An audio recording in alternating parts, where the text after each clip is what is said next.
Afternoon, everybody. Good afternoon. Shh. Good afternoon. My name's Steve Gregorian, President and CEO of the Detroit Economic Club. Welcome to today's meeting. The energy level right now is through the roof, and I love it. So congrats. 91 years of incredible speakers, and that tradition continues today. I do want to especially welcome our DEC members, and if you're not a member, give me 10 seconds to convince you. Your next job, prospect, client, best friend is probably in this room. So we'd love for you to invest in you and join today. You can do so on our website. And if you want to do it today before you leave, you can stop at registration. We'll give you a free event ticket to use through June. So as we get started, I think I did with mine, please silence your cell phone so we don't disturb the program. And if you've been with us before, you know we always begin by honoring our country with the Pledge of Allegiance, followed by a prayer. So please stand and join me in the pledge. I pledge allegiance to the flag of the United States of America and to the republic for which it stands, one nation, under God, indivisible, with liberty and justice for all. And kindly remain standing as our invocation today will be delivered by Pastor Hamilton from Northridge Church in Plymouth. Thanks, Steve. Let's pray. God, thank you for allowing us to be in this room together today. Thank you for the time. Thank you for the relationships. We're an awesome group of people and leaders in one space at one time. God, especially as we are in Holy Week this week, I ask and pray that we would be reminded of what greatness truly looks like and how you displayed it through how you love and how you serve. God, as we gather together and listen and seek to learn and grow together, pray that it would be your grace that sustains us and carries us through. We love you. Thank you for loving us first. It's in Jesus' name I pray. Amen. Thank you, Pastor, and you may all please be seated. A couple of thank yous and welcomes. Thanks to WJR, who's doing their focus show live from today's DEC meeting in the lobby, and you can see them after our program. Thanks to WDIV Local 4, Lawrence Tech University, and Detroit PBS. Rich Homburg, thank you for live streaming today's meeting. And I want to say hello and welcome to two DEC board members who have worked so hard for everybody here in this state. Our Secretary of State, I think, is with us, Jocelyn Benson. If you're here, Jocelyn. All right, and Congresswoman Debbie Dingell. Congresswoman, please stand. Thank you. I also want to welcome our students. They're here today, courtesy of our generous corporate sponsors. Their morning already began with a really cool reception with the governor. Let me tell you who's with us. We've got students from Chelsea High School, thanks to Enbridge. I love it. Lawrence Tech University, thanks to Accenture. St. Catherine High School, thanks to Fifth Third Bank. Wayne State University, thanks to the Rush Group. And Eastern Michigan University, thanks to the MEDC and Michigan State University. So now, how about a round of applause to thank our sponsors and welcome our students. A couple things super quick on your table. Our corporate sponsors and partner brochure, please give that a look. Make no mistake, we would not be here if it wasn't for their generosity. They are the reason we continue to bring programs like we can today. So thank you. If you're interested in becoming a sponsor, would love to talk with you afterwards, and there's great benefits in doing so. Also on your table, our season lineup. So we've got a big crowd today. We've got a big crowd next week because you people are Lions crazy. We've got Rod Wood next week here in the soundboard, along with a bunch of Lions beat writers, and they're going to take us through their thoughts on the upcoming NFL draft. So just a few tickets left for that. If you're interested, get on that when you get back to the office. May 6th, we're excited to have a couple of the Grand Prix in Detroit drivers with us, and more to come in the month of June. So watch the website, watch your email. So I mentioned 91 years of speakers. Governor Whitmer now joins a distinguished list of Michigan governors who have addressed the DEC on 49 separate occasions, along with 22 governors of other states. I'm not sure another club in the U.S. can boast that. And those names include Rockefeller, Bush, Clinton, Romney, Milliken, and so on. So today, we're pleased to add Governor Whitmer as our 73rd third governor to address the DEC. And let me add, it is never, ever, ever lost on us that the governor gets lots of organization requesting her time, and she always says yes to the DEC. We are so appreciative that she would do that. So thank you, Governor. All right, let's put our presiding officer to work. Sandy Pierce is the DEC board chair and is rocking the other 1,000 boards she serves on. And we're so lucky to have her head up the DEC. Ladies and gentlemen, please welcome Sandy Pierce.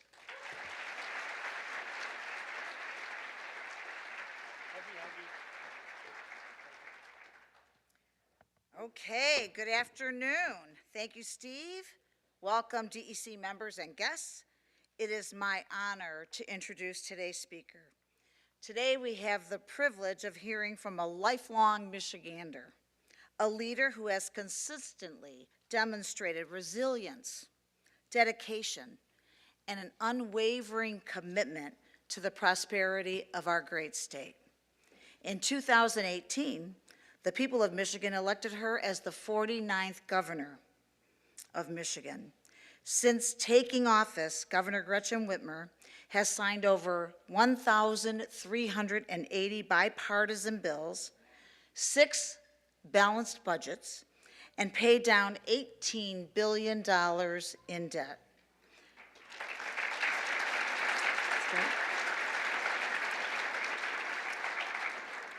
She really delivers on the fundamentals. Let me just list a few. She's lowered the cost of job training and higher education. She's fostered innovation. She cut red tape for permitting and redevelopment. She put Michigan in the lead on clean energy. She's made Michigan one of America's best states to do business. She's attracted investments from around the world. And she's maintained a strong credit rating, which is so critical in this environment. Beyond her political achievements, Governor Whitmer is an author. Her memoir, True Gretch, What I've Learned About Life, Leadership, and Everything in Between, offers an intimate look at her journey, the challenges that she's faced, and the lessons she's learned along the way. I don't know if you have it, I've read it, and it's funny, and it's authentic, and you can get it on Amazon. Okay, but perhaps her biggest accomplishment of late is when President Trump last week went from that woman from Michigan to an excellent job and a very good person. Who'd have thought?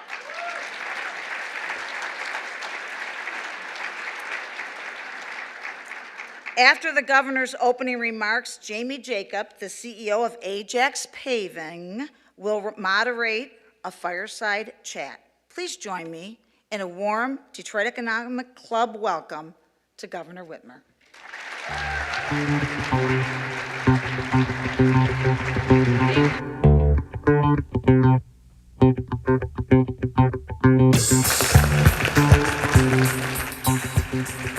Thank you. Thank you, thank you. Well, that was an interesting walkout song. Sandy, thank you for that introduction. Thank you all for your warm reception. I really appreciate it. It's great to be here at the Detroit Economic Club with so many friends and familiar faces. I want to thank the board and the staff for the invitation and all the hard work that I know goes into this event. Today, I want to talk a little bit about the power of certainty. We could all use more of it, especially these days. I mean, 1 minute, you're certain you're at the White House for a meeting, and the next you find yourself in a press conference. Anyways, my point is that we all need certainty. Working families certainly need it to know that they can keep a roof over their heads, pay the bills, and put food on the table. Businesses need certainty to meet payroll and produce goods and plan for future growth. Government needs certainty to deliver on long-term priorities that we all rely on, from infrastructure to economic competitiveness. In other words, when we have a solid, certain foundation, we are prepared to handle anything that comes our way. So today I want to focus on 2 areas where certainty will make a huge difference: in roads and in manufacturing. First, let's talk about those damn roads. Michigan, as some of you may know, has the highest concentration of engineers of any state. But did you know that 100% of Michiganders are road experts too? Everyone has a perspective on why our roads are in such bad shape, who's to blame, and what the obvious solution is to them that everyone else can't figure out. Well, I'm sure that there is a lot on which we can agree, but I want to offer some history and hopefully some answers. The one sentence in this story is decades of disinvestment. Sure, we could talk about how our unique freeze-thaw cycle, our trucking standards, how they impact our roads, but what it really comes down to is that for too long, we have taken inadequate bites out of the road problem. In 1997, our highways were in bad shape. Governor John Engler saw that problem. He knew that businesses needed high-quality infrastructure and knew that bad roads could slow down a growing economy. He understood the awesome power of certainty. Business leaders, including folks in this room, were involved in these discussions and decided to advocate for a 12 to 10 cent per gallon increase in the gas tax. They too understood the value of certainty. Ultimately, however, the legislature passed and Governor Engler signed a 4 cent per gallon increase, which was really less than half of what we all knew was necessary to actually fix the problem. To quote Michigan Chamber of Commerce President Rich Studley, it was the best we could do at the time. In the short term, it worked. By 2007, most state highways and roads were in good or fair condition. Michigan got a glimpse of what could have been if we'd actually stayed focused on fixing the roads. Just 5 years later, in 2012, our roads were back to where they were before that gas increase. Only about 17% of the $2.85 billion brought in from 1997 to 2012 by that 4 cent increase actually ended up going to major roads and bridges.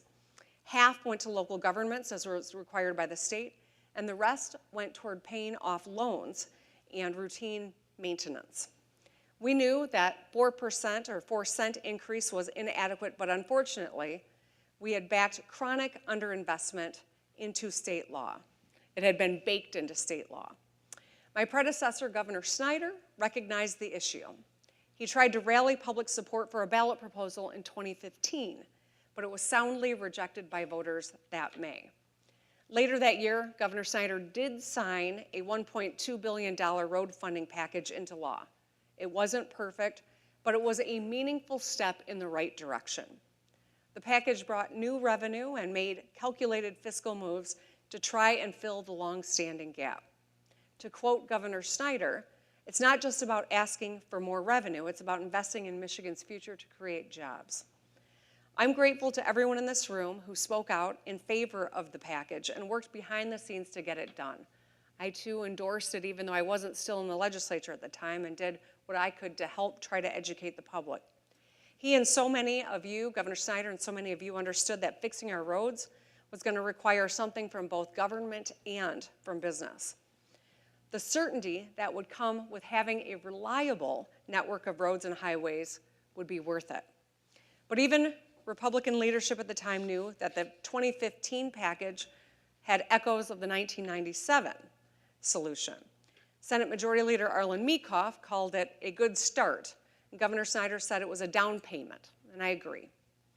In 2018, I ran to take us into what I was hoped would be a final and real complete road solution.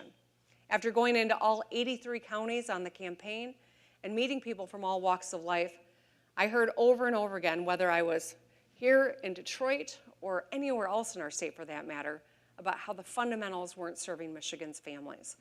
People wanted their government to provide certainty. Certainty that the water coming out of their pipes was clean. Certainty that their jobs wouldn't be shipped overseas. Certainty that their kids' schools would get better. And certainty that their roads would get fixed so they could get to work or drop their kids off at school or run errands without popping a tire or cracking their windshield. Within my first 6 months in office, I did what I promised on the campaign trail I would do, and I put a real solution on the table. 45-cent gas tax. Now I know we don't have one because it was not popular with the legislature, but it would have fixed the problem. And I told people I was going to give my damnedest to make sure we did that. The problem, though, is that we never had the legislature put forward an alternative plan. So in 2020, I launched Rebuilding Michigan, which is a 5-year, $3.5 billion bond plan to fix our busiest highways and bridges. It made a huge difference, especially in Metro Detroit. I went the bonding route because we had to get projects done before the bill got more expensive and the roads got more dangerous. They're vital to our economy. We'd already made a huge difference in Metro Detroit. And I know the more orange barrels you see, there's evidence of it all across the state. The flex route on 96, 275 and 75 in Oakland County, the full rebuild of 696, these are big projects that will make millions of trips every year smoother and safer for people in this community. I'm especially proud that these long-term upgrades, it's not just another thin layer on top of the problem, it's actually rebuilding roads. This is how you do it with the right materials and mix so that they last. But as I said in my State of the State earlier this year, Rebuilding Michigan was always just a short-term fix for a long-term problem. We went the bond route because we could get to work, but it did not solve the problem. Just like the deals in 1997 and 2015, it's not enough. Our roads are still deteriorating faster than we can fix them. And experts calculate our annual shortfall is close to $4 billion. Soon, we're going to fall off the funding cliff of the bond plan. We've got to have a solution. So let me give you a sense of where we stand. Here in Wayne County, just 18% of roads are considered good. In Macomb and 16 other counties, more than 50% of the roads are in poor condition. Statewide, just 2 counties have more than half their roads in good condition. Bad roads hinder growth and hurt people's finances. Drivers in Detroit face the highest road-related costs, more than $3,000 a year. When roads are broken, businesses suffer. Shipments and supplies are delayed more often, and workers face longer commutes. Our communities suffer as well. The ratio of dollars our cities need to fix their local roads versus the amount they receive is startling. In Rochester Hills, it's 20-1. In Sterling Heights, it's 25-1. Farmington Hills, 30-1. And Warren, 32-1. So as I said in my Road Ahead address that I gave here in Detroit at the Detroit Auto Show in January, we need a sustainable long-term solution covering our local roads and our state roads. A reliable transportation network means deliveries show up on time, people get where they need to go, and families put down roots in our communities. Our roads are the foundation and lifeblood of our economy. When they work well, so do we. So, what do? Well, I'm grateful that this year we've seen an active effort toward a long-term fix on roads. I want to thank Speaker Hall for his engagement. Both of us have put out high-level plans, offering visions, different visions, but offering visions for what is possible here and what might make the most sense. I don't think either of our visions is perfect, but they have some commonalities and they are something to actually work from. We both agree that every penny drivers pay at the pump should go toward the roads. And we both agree that we can cut red tape and find some savings. But I want to note 3 points of contrast. 1, I don't think we should take money away from police officers or firefighters to pay for roads. 2, I don't think we should sacrifice housing, our community, or the revitalization that we so desperately need when we need more affordable housing in every part of the state. And finally, I don't think we should stop competing against other states and nations to land economic development and make sure Michigan is the place where business grows and wants to put in roots. Delivering certainty for our families, businesses, and communities requires us to look at an all-of-the-above approach. So while we don't have the luxury of solving one problem at a time, we must protect public safety, build more housing, and create good jobs, and fix the roads all at the same time. No false choices. So we've been having productive conversations in Lansing for months now, and I'm confident that we're going to reach a fair and necessarily bipartisan deal soon. So here's my request of all of you. If you share these priorities, please make your voices heard. Everyone in this room has a platform and a legislator or two, one in each chamber at the very least. You'll benefit from certainty that good roads will provide. So will your employees, your customers, and your communities. And most of all, so will your children. We share a common anxiety. We want our kids to build good lives right here in Michigan. We want them to stay. If we don't build a state where they have certainty to find work, to make a good living, to raise their own kids, then they will leave. So let's get this done, not just for ourselves, but for our kids. Let's get back to the negotiating table, and please make sure that our legislature knows why this is important to all of us. The second item that we all need certainty on is when it comes to manufacturing. It is a crucial priority that we as a state have shown incredible potential for and a history for as well. When Michigan builds, Michigan wins. The opposite is also true. When we don't build, we run the risk of falling behind. When we don't build enough housing, we put the American dream out of reach. When we don't help people get skills they need, we'll lose our pipeline of talent. When we don't build enough roads or transit, we make it harder for people to get around and for businesses to grow. And when we don't build enough factories, the engines that power our industrial economy sputter. Last week, I shared the same message in Washington, D.C. To make stuff in America, we need a coordinated long-term industrial policy. We've done this before. When we entered World War II, we didn't have the capacity to fight a two-front war, both in Europe and in the Pacific, let alone win either one of them. So what we did was we built the arsenal of democracy here in Michigan. It was the most successful collaboration between government and industry and workers ever. The same story played out with Operation Warp Speed when we made and distributed the COVID vaccine, which rolled out of Kalamazoo, Michigan, by the way, to protect and save people in a pandemic.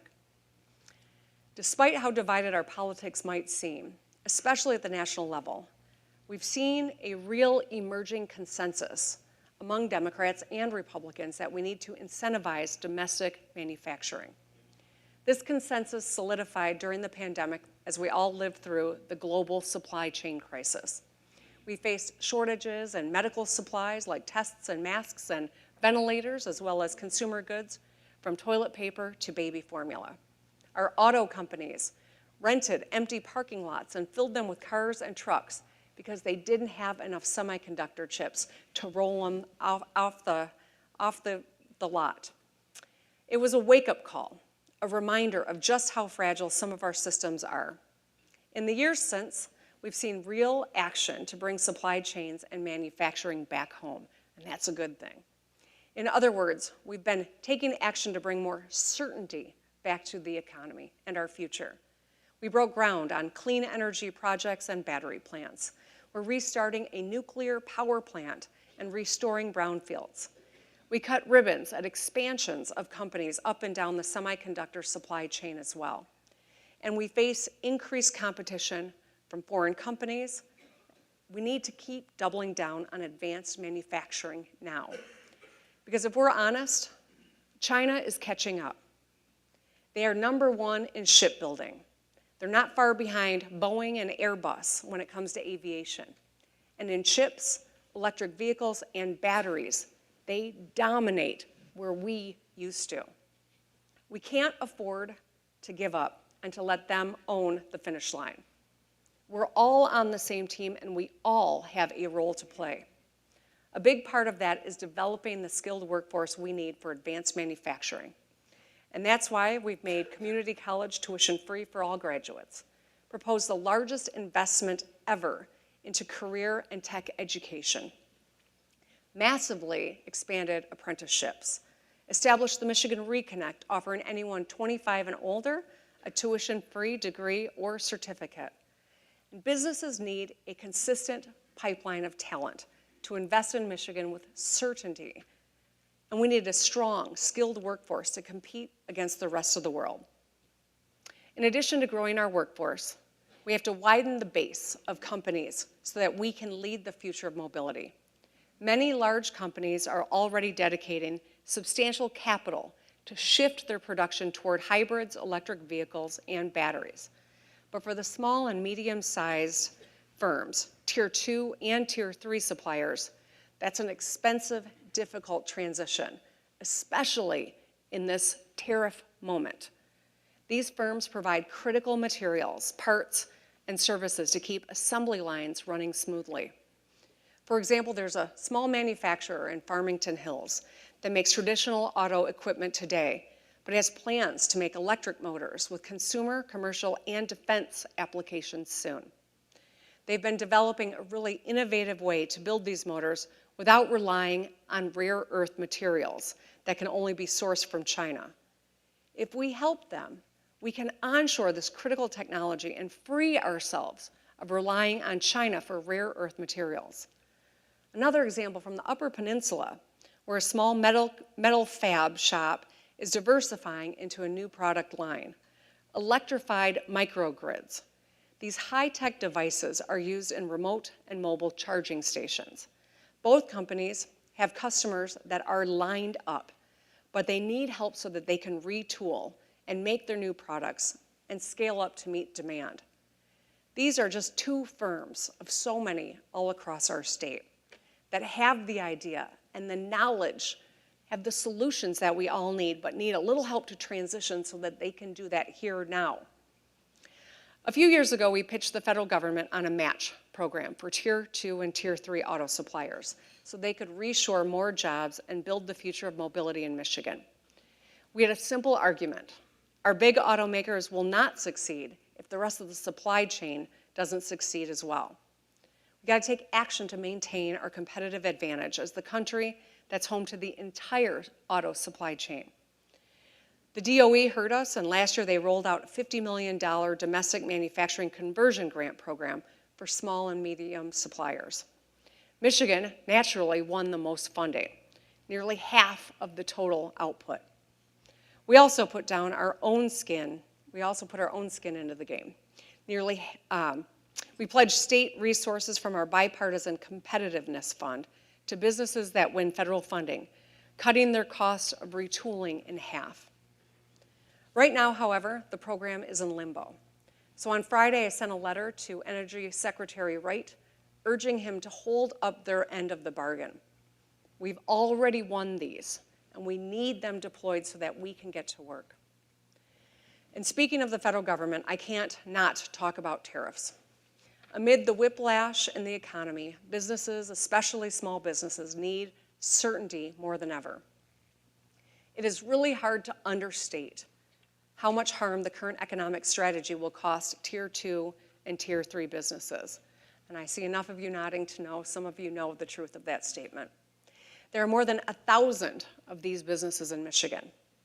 They sponsor Little League teams and help the local high school band go to Disneyland. These businesses are often the largest employers in their towns, and they're the backbone of the economy. They need help to weather the storm, not only to protect local economies, but also to improve our state's competitiveness. The good news is that there are hundreds of millions more federal dollars specifically for these Tier 2 and Tier 3 suppliers that is still on the table at the Department of Energy in DC. If we effectively use the money we've already won and bring more manufacturing jobs home, I'm confident that we can persuade them to send us a heck of a lot more. I'll continue to do my part, even showing up in places that I'm not necessarily expected to be showing up at.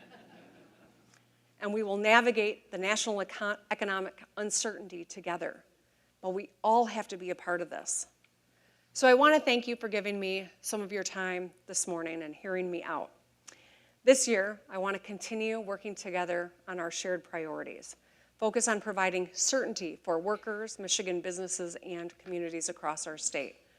I know we have laid the groundwork for a brighter future here in Michigan. There will always be challenges, but when we work together, we can not just meet those challenges, we can see opportunity on the other side.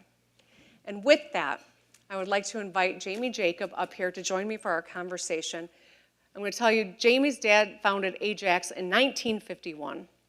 Jamie, who is a Wolverine, got a business degree from the University of Michigan, joined the company in 1975, and is one of the largest asphalt and concrete paving companies in the state. Jamie and his family and his company have been incredible philanthropic actors in this community and helped so many young people get into skills and mentorship and opportunities. And I'm honored to not just call him a counsel to me on roads, but also a good friend. So please welcome Jamie Jacob. Thank you. Hi. All right, I'm not sure which side I'm on. I'm over here, you're Okay. over there. Okay. Thank you. Hi, Jamie. How are you? Can you hear me? Yes or no? Yes? All right. Governor, you've been in the news a lot lately. You've been busy. Yeah, how was Washington? Did you, I had watched your speech that morning, and I thought it was great. Thank you. I thought you had touched upon really the high points of what's important, and the ships, chips, and cars. Yep. And then about 90 minutes later, or so, there was a change in the direction of The news coverage? news coverage. Yeah. And the next morning, I woke up, and there you are in the paper. Beautiful picture of you.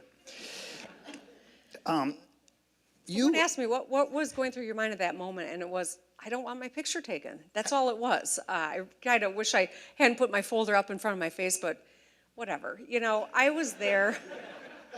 I mean, I just wrote a book about learning to laugh at yourself, so I'm pretty good at it. And we all make, you know, we all have our moments. But I guess what I would say is, you know, I checked in with my staff this morning, as I do every single morning, and we have 5,500 Michiganders who are on day 15 of not having power in northern Michigan. So I was in Washington, D.C. to try to make sure that we can get a federal declaration of emergency and get help.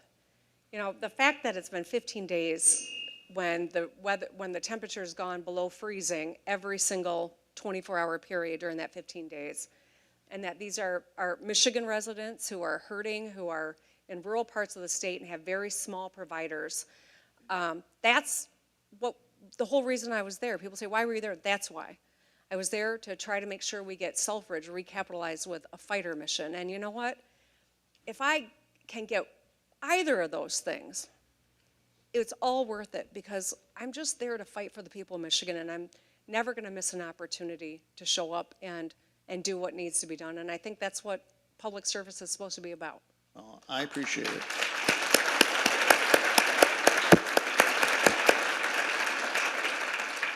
I don't know if you can see this here, but I have my favorite button on. It's called Fix the Damn Roads. Governor, how did you come up with that name? How did you come up with that slogan, and how come you think it resonated so well with the public? You know, when I jumped in the race for governor early, because Michigan's a big state. You know, I mean, we all know that, but a lot of people don't realize that when you're in Lansing, you're as close to Washington, D.C. as you are to go Gibbet County in the Upper Peninsula. All right? I mean, so I wanted to spend the time getting around the state, and I'd ask people all the time, you know, if I'm fortunate enough to get elected, what could I do that'll make your life better? And without question, the most resounding response I got was fix the damn roads. And I didn't even realize it, but before long, I started talking the same way that everyone else was, fix the damn roads. I heard it in the Upper Peninsula, I heard it in downtown Detroit, I heard it on the west side of the state. But I was here in Detroit at the Detroit Children's Hospital, and this woman was there with her son in the hospital, and I happened upon her, and she seemed like she was willing to have a conversation. I asked her that same question I'd asked so many times, and to my surprise, she said, fix the damn roads. Now, we've become friends, and she's a very good Christian lady, and she says she didn't say damn, but the irony is it's in a chapter called Learn to Listen, so maybe I got it wrong. But I asked her why. You know, it was a surprise because I thought she'd talk about health care or education. You know, she's there with her child in the hospital. And she explained that she'd been driving from Flint to Detroit and hit a pothole, and it busted the rim on her on her wheel. And it took her a whole day off the road. She paid child care for the other kids who were home at Flint, didn't see her son in the hospital here, and had to wait and use money from rent to pay for this. And it was like, I think it was in that moment that was like very clear, when the fundamentals are broken, the people who are just barely making it are the ones who get hurt the most, whether it is the water coming out of your tap, or the education system your children are in, or something as simple as your daily commute. That's what it's about, and I think that was what crystallized it for me, why it's so important for me. Well, I certainly appreciate it, and Ajax, the entire industry, we've been busting our butts to fulfill the investment and the challenge that you put in front of us. Of course, we're concerned about it's falling off a cliff here, and we need new funding, and Yep. and I know you're working with Hall and others to make this happen, and I'm rooting for you, and you've mentioned in here that we need participation, we need help in the room here to get us across the finish line. I want to change for a second and talk about, you signed an executive order last week trying to get more men in college and training, and I applaud the effort. As you know, I'm very supportive of college success and through College Career and Beyond, and other programs that we support in our Family Foundation. And I'm also the board chair of the Detroit Drives Degrees, which is a 60-30, which is your office, a 60-30 goal. But I thank you for signing that. How can we continue along that path to make sure that we are competitive and encourage our young men particularly to go to college? Yeah, I think, it's been really interesting when we rolled this out. We did have some people say, so are you abandoning your commitment to supporting women? I'm like, no, absolutely not. We recognize, though, that there is a unique challenge in this space, and that's why we've got to do more in terms of our outreach. It's simply not creating new programs. It's making sure that young people, all young people, know what's available. We see, I wish I don't have the stats on me, but it's the number of women to men in our Michigan Reconnect, which is the 25 years and up. I mean, women to men, they're dwarfed. Women are overperforming and men underperforming. When we see first home buyers, women outnumber men, 2 to 1 when it comes to buying a home. Like, there's a gap there. And so by recognizing this and saying we're going to do more to reach young people and make sure they know what is available, I think is what the goal of this plan is. We don't want anyone to fall behind. We've done a lot to level the playing field in certain realms, but it also includes making sure that every person has a path. It's not favoring one or another. It's recognizing historic barriers and current challenges alike, and we can and need to do both. I remember when Black Lives Matter began, and I remember on the campaign trail someone said, are you comfortable saying Black Lives Matter? And I was like, yes, I am. Black lives do matter. And they said, well, what about, don't all lives matter? And it's like, yes, all lives matter. But when you say, I support the rainforest, it doesn't mean you hate all other forests. It means you recognize a unique vulnerability there. And there's a unique vulnerability there. And we have to just recognize it and do what we can. And when everyone is more prosperous, when everyone has more opportunity, every one of us benefits from that. You've been a great leader in that area, and I do appreciate that, and I think that everybody in this room should. The 60-30 office that you have, you want to talk about that a little bit? Yeah, so when I took office, Michigan was one of only 5 states in the country and the only one in the Midwest that didn't have a formalized goal for skills attainment. And we've been so lucky to be the home of the auto industry that created so many middle-class jobs, and people could come right out of high school onto the line and get in the middle class and buy a place up north. And that was the great kind of wonderful story about the world knew the middle class because it was built right here in Michigan. Today's economy is very different and requires a set of skills beyond, whether it is in the trades or it is in 4-year degree or in an advanced degree. A skills certificate or some sort of a degree is necessary to be able to make a good life in today's economy. And we want to make that easier for people. So we said first you got to have a vision and a goal. We said 60% of our adults by 2030 to have a post-high school certificate or degree. That's our goal. We were just under 45% at the time. We're now, I think, around 52%, which means even in a pandemic, we've made great strides. And I see my friend from Oakland Community College here. We've seen so many people get degrees and get signed up because we've got rid of that cost barrier. And so we are well on our way. We're making progress. There's more to do, but I think 60 by 30 is still a very attainable goal if we continue to do this work. Well, I thank you, and our time is up, but I appreciate that. Thanks, Jamie. Thanks for everything you're doing. Thank you. Thank you all you're doing.